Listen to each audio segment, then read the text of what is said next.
Hello friends, welcome to banking begin. आज की मेरी दिन की शुरुआत हुई चाय के कप के साथ।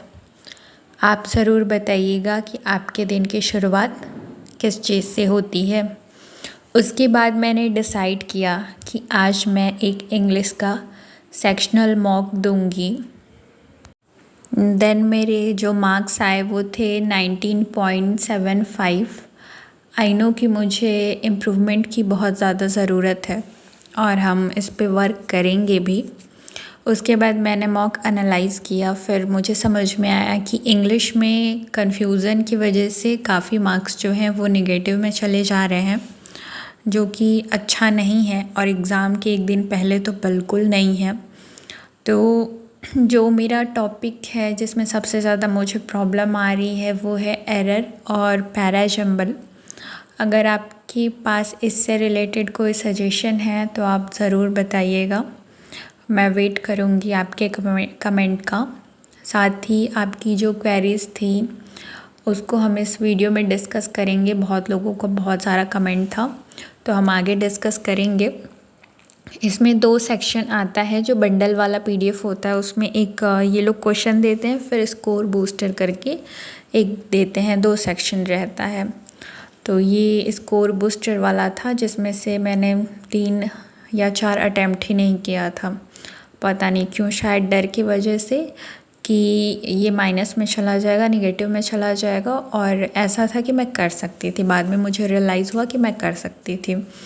तो इंग्लिश में मुझे सबसे ज़्यादा जो डर लगता है वो नेगेटिव मार्किंग को लेके लगता है, क्योंकि मैं कितनी भी कोशिश कर लूँ बट आई थिंक आज तक अभी तक ऐसा नहीं हुआ है कि मेरी 100% एक्यूरेसी रही हो। फिर उसके बाद मैंने निमिषा मैम की क्लास ली जिसमें मैम ने काफ़ी डिटेल में बताया है कि हमें पेपर को कैसे अटेम्प्ट करना चाहिए, कौन सा टॉपिक स्टार्टिंग में करना चाहिए, कौन सा टॉपिक हमें लास्ट में करना चाहिए। काफ़ी अच्छे से बताया है मैम ने और मुझे ये सेशन काफ़ी अच्छा लगा। उसके बाद मैंने रीज़निंग का जो सेक्शनल मॉक दिया, तो आप देख सकते हैं कि इसमें तो और बेकार परफॉर्मेंस है मेरा, जो कि इससे बेटर रहता है मेरा परफॉर्मेंस। उसमें से 2 जो हैं वो इनकरेक्ट हो गए और अटैम्प्ट भी काफ़ी कम थे। 30+ रहता है मेरा अटैम्प्ट, बट इसमें आप देख सकते हैं कि 24 है, उसमें से 2 गलत भी हो चुके हैं।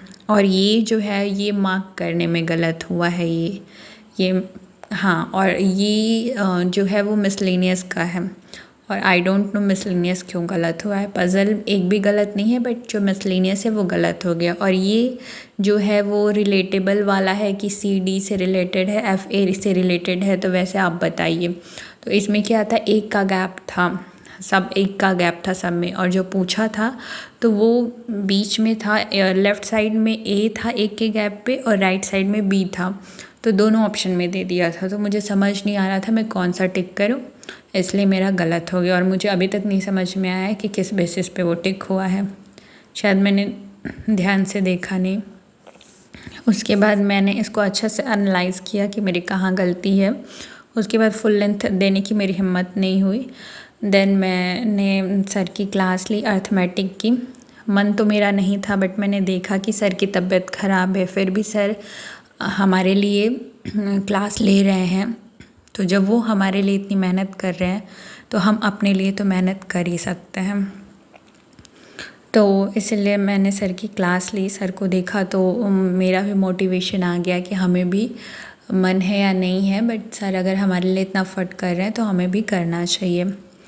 तो मैंने स्टार्ट कर दिया सर की क्लास करना। और आप लोग का जो सबसे ज़्यादा कमेंट होता है कि मैं एक बिगनर हूँ और मुझे नहीं पता है कहाँ से तैयारी शुरू करूँ। तो सबसे पहले आप सिलेबस डाउनलोड कीजिए और उसके बाद जैसे मान लीजिए आपको क्वांट के लिए टीचर ढूंढना है कि आपके लिए कौन सा टीचर सही होगा। फॉर एग्ज़ाम्पल आपको प्रॉफिट एंड लॉस का देखना है तो profit and loss for banking करके आप सर्च कीजिए। कुछ टीचर के रिकमेंडेशन आएंगे, आप उनकी वीडियोस देखिए और जिनसे आपको समझ में आ रहा है। ज़रूरी नहीं है कि मैं जिससे पढ़ रही हूँ मुझे जो समझ में आ रहा है आपको समझ में आ रहा हो। तो जिनसे आपको समझ में आ रहा है आप उनको देखिए, अच्छे से देखिए, एक नहीं 2-3 क्लास देखिए, अलग अलग टॉपिक पे देखिए। जब आपको श्योर हो जाए कि हाँ इस टीचर से मुझे समझ आ रहा है, तो फिर आप उनका बैच लीजिए और फाउंडेशन बेसिक से 0 से लेके आप मेंस तक की उनकी क्लास कीजिए। उसके बाद मैंने क्लास कर लिया था। उसके बाद मेरा सर बहुत दर्द कर रहा था, तो मैं ऊपर टेरेस पे आ गई थी वॉक करने, क्योंकि जब आप ऐसे दिन भर रूम में बैठे रहते हो तो थोड़ा आप टेरेस पे वॉक कर लेते हो तो आपको अच्छा लगता है।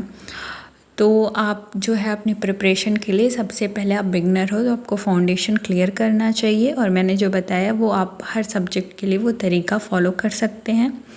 और अगर आपका कोई रह गया हो कमेंट, तो आप कमेंट करके बता दीजिएगा, मैं अगले वीडियो में उसको कवर करूँगी। तो आई होप आपको वीडियो पसंद आई है।